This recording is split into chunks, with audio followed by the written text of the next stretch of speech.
Hello students, welcome to the digital learning session of Raval Convent School. Today for class 8th, we are here with another amazing topic, that is secularism. Let's begin. In this module, you will study what is secularism, origin of the word secularism, why is it important to separate religion from the state, what is Indian secularism, and the characteristics of Indian secularism. The word secularism was first used in 19th century by George Jacob Holydake. The word secularism is derived from the Latin word seculum, which means this present age. So, what is secularism? Before knowing what is secularism, one should know what is secular. You can say secular, which means you can say neutral plus impartial. A kind of state which observe an attitude of neutrality and impartiality towards all religions. Clear? Now, what is secularism? Secularism is the status of a society in which the state has got no official religion and people of different religions enjoy the right of following the rituals and customs of the concerned religion without violating the rights of others. You can also say they can choose not to be a part of any religion. According to the B.R. Ambedkar, all that secular state means is that this parliament shall not be competent to impose any particular religion upon the rest of the people.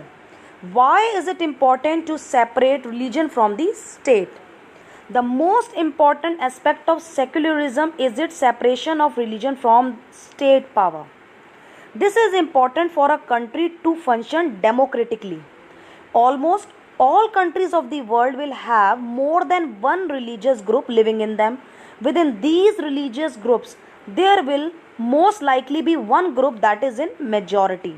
If this majority religious group has access to state power, then it could quite easily use this power and financial resources to discriminate against and persecute person of other religion. Persecute here means ill treat.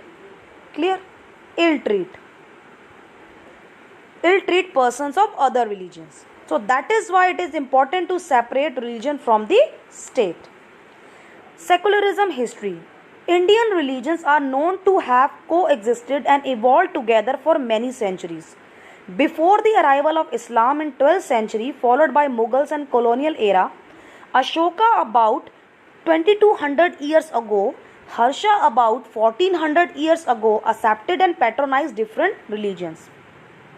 You know, Akbar's tomb, as given in the figure.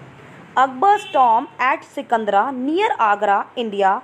Akbar's instruction for his mausoleum was that it incorporate elements from different religions, including Islam and Hinduism. A Hindu temple in Jaipur, India, merging the traditional tiered tower of Hinduism, the pyramid stupa of Buddhism, the dome of Islam.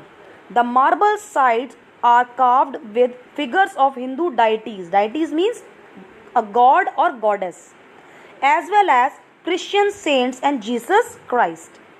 What is Indian secularism? Secularism in India means equal treatment of all religions by the state. Unlike the Western concept of secularism, which envision means imagine as future possibilities of separation of religion and state, the concept of secularism in India envisions acceptance of religious laws as binding on the state and equal participation of state in different religions. According to Indian Constitution, a secular state ensures the following: that one religious community does not dominate others, that some members do not dominate other members of the same religious community, that the state does not enforce any particular religion nor take away the religious freedom of individuals. Now, some characteristics of Indian secularism. The term secular was not mentioned in the preamble of the Indian Constitution. It was, however, added in the preamble in 1976 by the 42nd Constitutional Amendment. Amendment, you can say modification. The Constitution clearly mentioned that there shall be no state religion in India. No religious instruction will be given in any educational institution wholly run by state funds. Moreover, the state will not compel any citizen to pay taxes for the promotion or maintenance of any particular religion or religious institution. Every religious community has been given the right to establish and maintain institutions for religious and charitable purposes. Every person is guaranteed the freedom of conscience. Conscience, you can say, the sense of right and wrong, and the freedom of practice and propagate his own religion. Article 29 guarantees all communities the right to preserve their distant languages, script, or culture. Article 30 provides the all minorities, whether based on religion or language, the right to establish and administer educational institution of their choice. Article 14 grants equality before the law and equal legal protection to all. Article 50 prohibits means banned discrimination on ground of religion, race, caste, sex, or place of birth.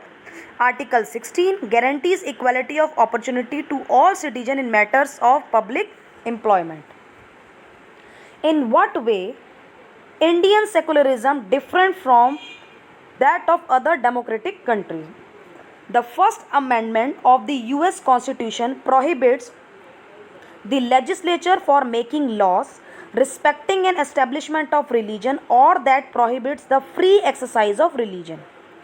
What is meant by the word establishment is that the legislature cannot declare any religion as the official religion, nor can they give preference to one religion.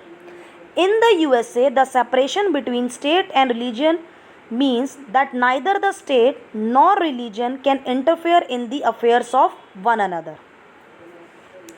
There is one significant way in which Indian secularism differs from the dominant understanding of secularism as practiced in the United States of America. This is because, unlike the strict separation between religion and the state in American secularism, in Indian secularism the state can intervene in religious affairs. Indian Constitution intervene in Hindu religious practices in order to abolish untouchability.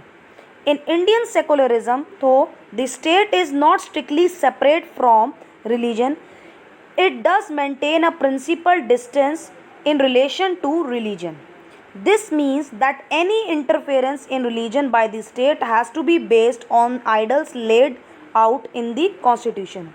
These idols serve as the standard through which we can judge whether the state is or is not behaving according to secular principles.